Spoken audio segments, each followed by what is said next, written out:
everyone. Welcome to The Healthier You with Wendy, a guide to living a healthy, active, and productive life. You're watching a programming of El Monte City TV Channel 3. Tonight, we have two very special guests here with us, Dr. Octavio Gonzalez, Dr. Wendy Jen, both alumni of Harvard University with very accomplished backgrounds. I'm a Bruin right here. Go Bruins! Fight on over here. Dr. Gonzalez, born and raised in El Paso, Texas. His father was an auto mechanic and his mother was a home manager. He attended Harvard University where he graduated with honors. And after graduating from Harvard University, he declined the offer from Harvard Medical School, moved to the West Coast to attend Stanford University, where he completed his medical school residency and postdoctoral fellowship at Stanford Medical School in orthopedic surgery. Now, for those folks out there who were just like me, didn't know what orthopedic surgeon is, simply put, he's just a guy, that doctor guy who fixes bones in your body. Dr. Octavio now practices as an orthopedic surgeon at Torrence Memorial Hospital. Now here we also have Dr. Wendy Jen, recently named Women of the Year in the 24th Senate District of California. A long-term resident of San Gabriel Valley, 30 plus years? Right? Yes, gave it away. Yeah, there you go. The last 7-8 years, Wendy's been extremely active in the San Gabriel Valley, and she's very, very passionate about health and beauty, education, leadership, and professional development. Now she has a youth prevention program at Pacific Clinics, Asian Pacific Family Center, as the program director, correct? Yep. All right, well, welcome both. Oh, thank you very much. Thank you for having us. So tonight we're gonna talk about an issue of concern for many Americans: staying healthy, maintaining good postures, and motivating ourselves. Challenges we all face today. But don't worry, by the end of today's show, I can guarantee you will walk away with some very simple live healthy tips. Now, Dr. Gonzalez, please tell us a little bit about how to live healthy, maintain good postures. Well, thank you very much for inviting me, Wendy. And those are all very good topics that concerns all of us, at any age, as young, middle age, and as we get older. And I think that eating healthy is very important, and sleeping well, and being happy and laughing. That's important. I'm trying to laugh every day, but I'm very concerned about getting the wrinkles once I laugh too much. Well, I think if you laugh, the wrinkles will just fade away as you drink more of Earth's happiness. Another thing that's very important is also being active and moving and possibly exercising. A lot of people think that when we say exercise, it means getting on a treadmill or going to a gym. But really, if you look at kids, they're always moving and they're really exercising. It's really not something that they plan and say, well, I'm going to do 10 sets of this, or I'm going to run 5 miles. They're just moving and playing, and I think that's something that we should carry on as we get older. I remember, I think it's great to be doing all those exercises, like little kids playing out on the ground. And I remember before we came on to the show, you mentioned about, how to exercise with good posture and how important it is for us to remember to stand straight with good posture so that in the long term we won't be visiting our doctors for problems, right? And you said that you will demonstrate to us good postures, and I'm holding on. I'm holding that against you. Well, I think more importantly than demonstrating good posture, I think I'm going to demonstrate bad posture and some of the things that it may cause. For example, just sitting around, in our daily lives, particularly in Los Angeles, a lot of people commute back and forth in far distances. And they're sitting in the car, and they assume a posture that may not be healthy. Now, the seats themselves, a lot of people lean back and recline, and they may feel comfortable for a while. But if you're stuck in traffic for an hour or 2 hours, that could take a toll, on your back, on your neck, on your arms and shoulders, on your knees and your hips. I can attest to that. I constantly get stuck in traffic going from one place to another. So tell me all about LA traffic, the 405 and the 10 traffic. Yeah. So now then I'm gonna have to ask you again to show us. We got volunteers from audience how to maintain that good posture even when we're sitting in the car stuck in LA traffic. Well, we actually have volunteers lined up right there. Terrific. Well, let me show you one more thing too. So you're in traffic for a while, and then you get to work, and then you sit down. You sit down, and a lot of people, they work at a computer, and they think that, having a job which is outside and moving around is bad, but really the worst thing you could do is sit in a chair. It will destroy you. I see more people complain of aches and pains from sitting in a chair than anything else. Interesting. And then you leave work, and you commute again back home another hour or 2 hours, and then you sit at the couch to relax, and you once again assume a position of bad posture. So please show us how to properly sit on a couch. Well, or in an office. Well, I can see here that you have very good posture. Now pretend you're commuting to work. There we go. Okay. Right here. Now you're really tired and you're exhausted. Okay. Well, what happens? You start to see that you lean back in the chair, and then you start to bend your head forward, really. And what happens is your back curves, and you put a lot of pressure down here, and that's very different from what you're assuming now. And so, really, what happens is the back curves, and a lot of people later on in life they complain of degenerative disc or herniated disc, and really what happens is that the spine is a stack of bones or vertebrae that when flexed they rest on some intervertebral discs.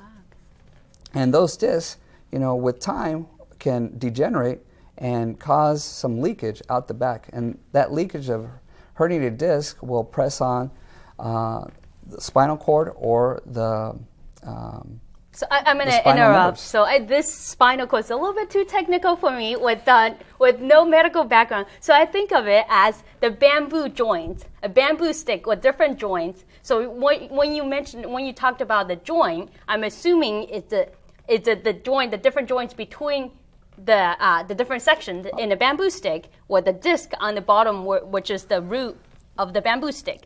That is correct. And I'm sure you've heard of people complain of sciatica. Well, really what sciatica is just pressure from possibly these discs or pressure around the nerves that you feel radiating down your legs.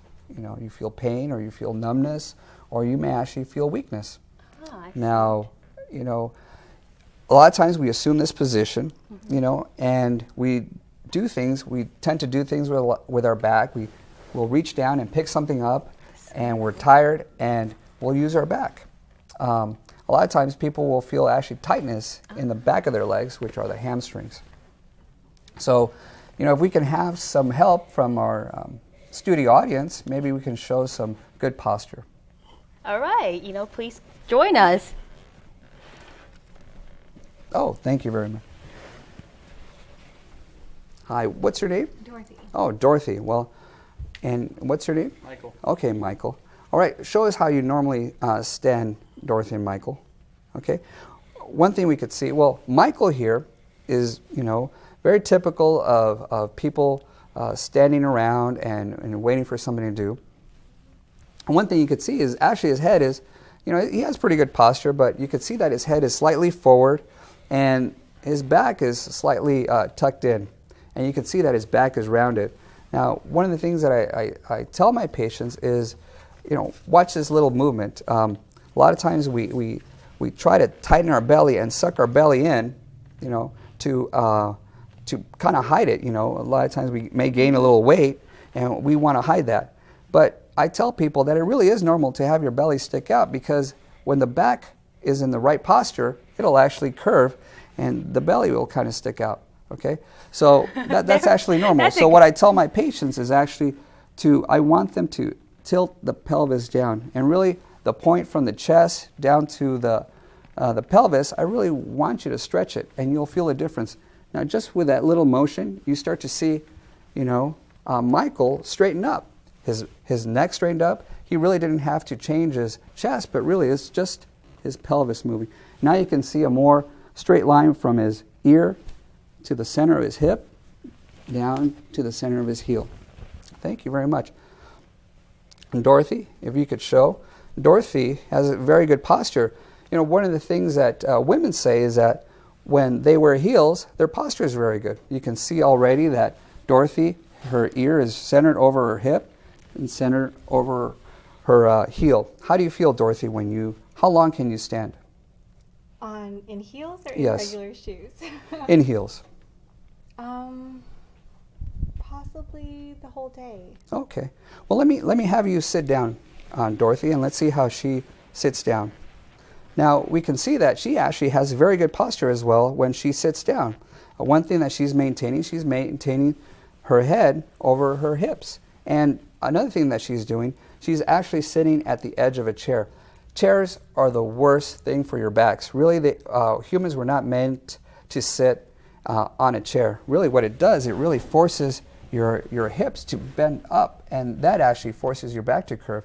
So if you actually bend your knees a little bit more and lower down, your body will straighten up, and you'll feel some relief of pressure from your back.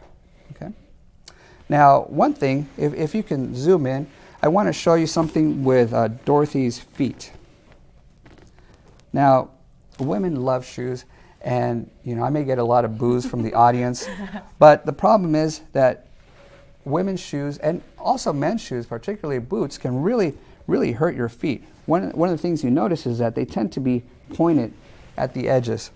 Now, the feet are like hands, and the fingers or the toes of the feet are very similar to the fingers on the hand in many ways.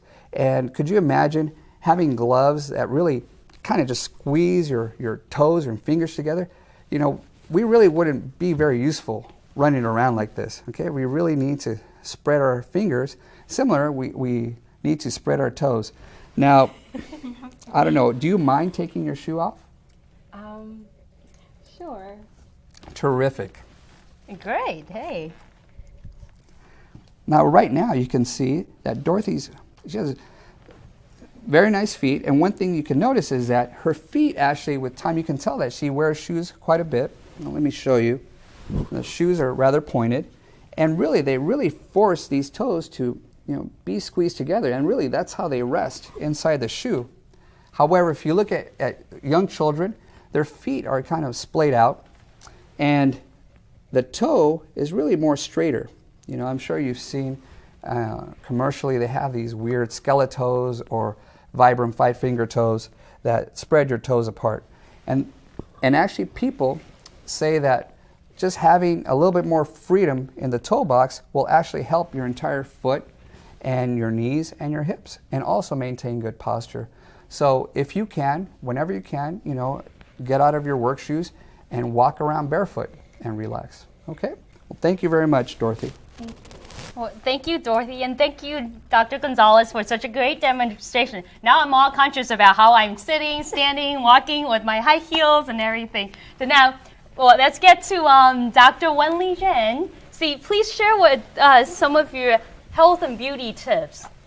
One of the main things that most people do, and I want to say thank you for having me here, and also that was great because now I'm more conscious about that too. But for beauty, I'm a licensed esthetician, so I've been a licensed esthetician for quite a while, but my main job isn't that, so I'll kind of go through also some motivating tips for everyday learning and everyday thoughts. But one thing is definitely drinking water. That's one thing that most people don't really think about. But after a while, when they don't really consume enough water, you'll see a lot of the things showing up on their skin. So go ahead. No, I'm going to interrupt. So I do try to drink more water so that I can keep being pretty. You're great. I'm kidding. I'm kidding. So I know we have great guests here and with great credential. So how much water should I drink on average on a daily basis? I think we should ask the real doctor, yeah? What's a good like 8 happy glasses, median? about 8 glasses, but to be honest with you, like in skincare, we say more than that is actually better. Okay. But the other thing to know is whenever you're using different products on your skin, it really depends on the season. So a lot of times people will use really oil-based types of products when it's summertime. And then vice versa, they'll use something that's too light for the wintertime when they need more moisture in their skin. But so that's kind of one of the things to know. And so that's more on the beauty end of it. But I think, for many of the people, you guys can read magazines and you'll kind of find out a lot about, what to do. And there's much of the information that's out there that's quite useful and helpful.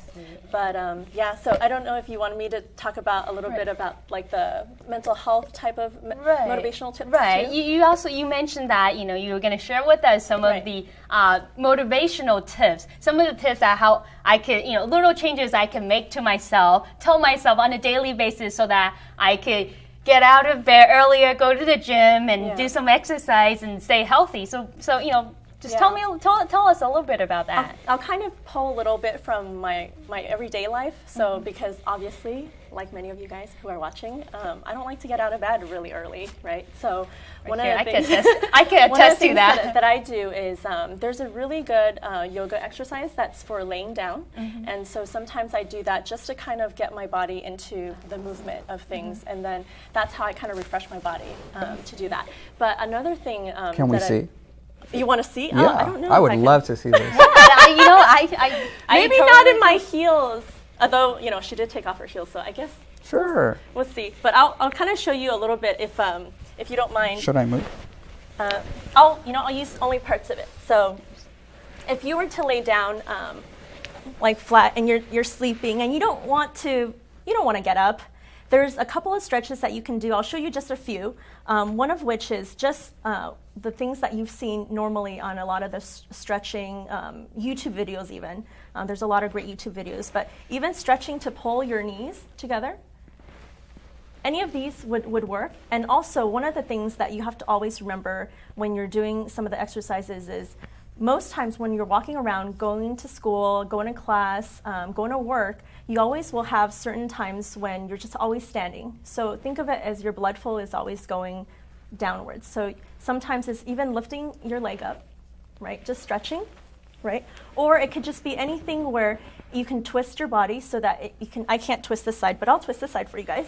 So if I twist this way, so let's say for my body, it's not always going to be in this kind of twisted body type, right? Because then when I'm walking, I'm always standing, and when I'm standing, everything's just always going down this way. And when I'm sitting at work, I'm always sitting, and then so a lot of what you'll notice, right, is that a lot of the weight that I have is always around this part of my body. So that's part of what I do to kind of get myself, go ahead and you can sit back down. But that's just a little something that I do, but I also do a lot of meditation, and sometimes when I do meditation, it helps as well, because that posture that he was talking about really works in those times that I have that free, maybe 5 minutes, 10 minutes. But I did want to kind of go back then to that self-talk, because a lot of times we're really with ourselves 24/7, right? So there are people who are great motivators, great mentors that are with us, but at the same time, 24/7, we are with ourselves. And because of that, one of the things that I want to share with everybody is to kind of give everyone that time frame for you to have incremental goals that you achieve, achievable goals, right? So that you can actually get to it and then reward yourself in some way. A lot of people recycle that kind of talk, but then when you tell yourself that you've achieved something and you reward yourself, it's kind of like crossing something off a list. But I don't know if you have any. I think those are great ideas. I oftentimes hear a lot of people having different tips. My goal today was to fight traffic and get here, and I was so happy when I got here. Yeah. Well, thank you so much both for sharing your tips and secrets. Now when I walk out of this room tonight, I'm gonna remember all these little things that I could do to stay healthy, have good postures, and motivate myself. Thank you both for sharing. Now, this is for the audience watching. This is your chance to ask our two guests some of the questions or any of your questions that you'd like to be answered, and stay right there. We'll be right back. We'll answer all your questions after the break.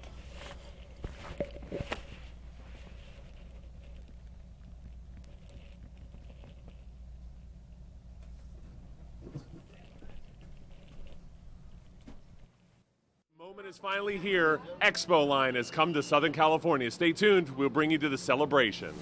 Metro's new Expo line will connect downtown Los Angeles to Santa Monica. I'm Dan Farias, and I'm going to show you some of the more interesting sights along the way.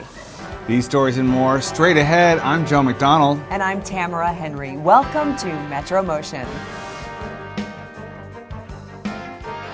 Trains, buses, carpool lanes, streets, highways, pedestrian improvements, and bikeways. There's a lot more to the Metropolitan Transportation Authority than meets the eye. Find out what your Metro is doing to keep LA County moving on Metro Motion.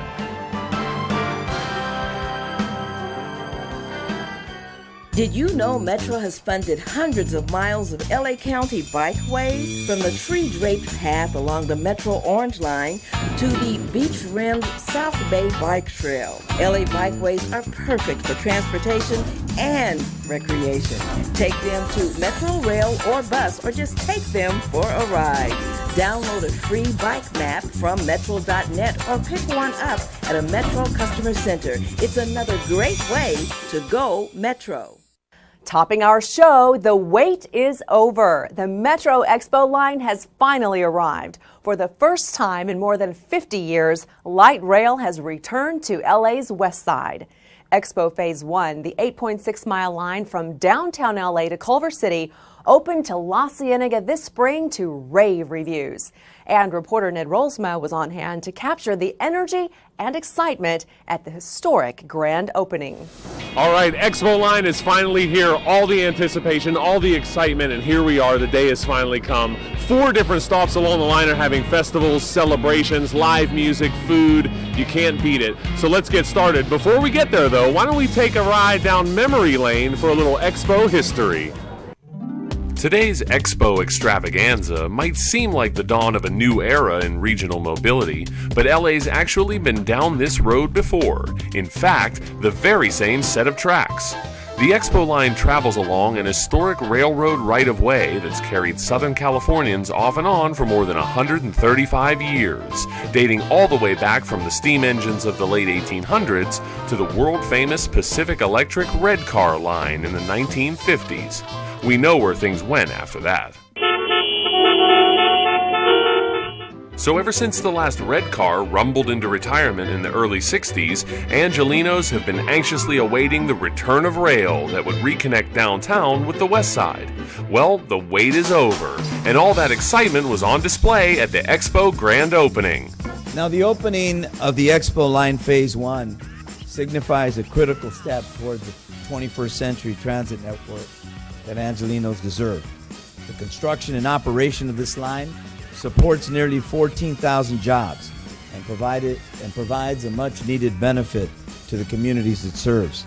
50 years from now, this line will be remembered as a line that moved tens of thousands of people. It will be one of the busiest, most heavily used light rail lines in the nation, not just in Los Angeles.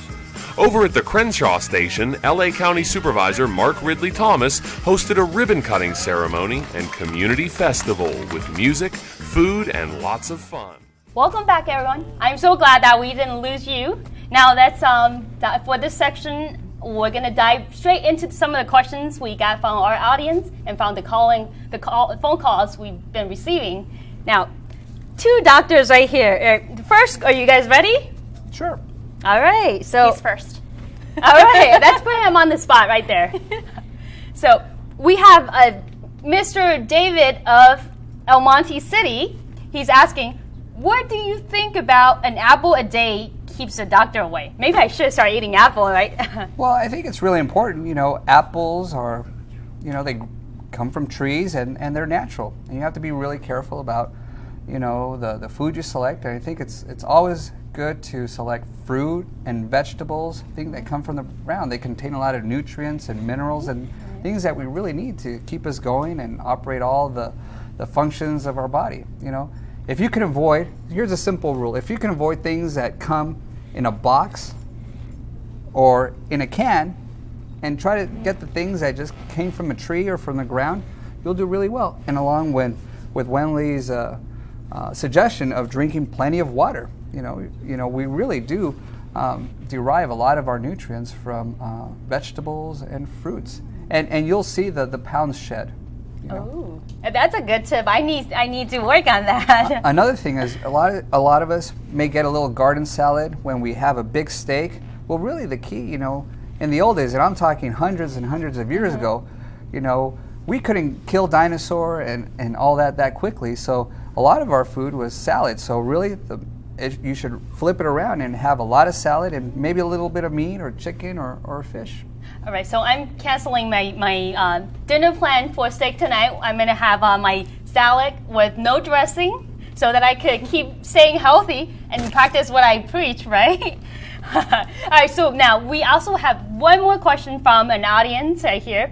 So for both of you, I'm assuming, my waist size is starting to expand a little bit. That doesn't sound good already. After I've been in a relationship with my partner. So the question is, what are some of the things I could do to motivate myself to shed off some of that pounds? I can kind of say that I'm kind of doing that right now, which is trying to motivate myself to work out. So in the morning times, what I do is when I wake up, obviously because I need to take a shower, so I force myself to go work out, get a sweat on, and then I come home, take a shower, and then I go to work. So sometimes it's just little things that you change in your life to kind of, I guess, quote unquote, force yourself to kind of do that. But you can always, just take a moment and then do only 15 minutes or 20 minutes even. And so you kind of have to not allow yourself to have that excuse of not exercising. But I would say, honestly, if your boyfriend or significant other is cooking good food, you might want to just eat it anyway. And it should be okay. Yeah, just work it out later. We can always start tomorrow. That's my rule of thumb. I'll start my diet tomorrow. All right, now we're running short on time, so quickly recap on 30 seconds for each one of you. Please, just wrap it up. I'll do a shameless plug. I know that we work a lot in the city of El Monte as a program director, and one of the things that we really want to let kids know is that this upcoming Saturday on March 23rd, we have a youth summit coming up for all youth who are 6th grade through 12th grade. So if they come and join us at the conference, it's free t-shirts, free food, free everything. Please do come if you get a chance. And so, thank you. Okay, and for me, as I'm an orthopedic surgeon, and it's not just bones, but also the joints and the muscles and the tendons, and I pretty much specialize on, throughout the whole body, including the shoulders, the hips, the knees, the legs, and hablo español. Entonces, todos esos pacientes que no han tenido un doctor, que han podido comunicarse bien, por favor, vengan a Torrence. Pueden tomar el 10 al 110, y allí estoy cerca in Torrence Memorial. Okay, so I'm located near Torrence Memorial off of Telo Avenue, orthopedic surgery specialist. Thank you very much. Ooh, maybe Dr. Jen could also share with us some of the events in Chinese, perhaps. We do have that. So 就是下个礼拜六，我们3月23号有一个活动，是关于小孩子6年级到12年级。假使你有时间呢，就是带你的小孩子来，全部的东西都是免费的，所以就是欢迎你们，谢谢。Wow. 谢谢。 There we go. Glasses? Gracias. Yes. Thank you. Now, thank you to both docs for being here with us tonight. Thank you for the audience watching. You're watching a programming of El Monte City Programming TV Channel 3. Thank you for tuning in. I'll see you all next month.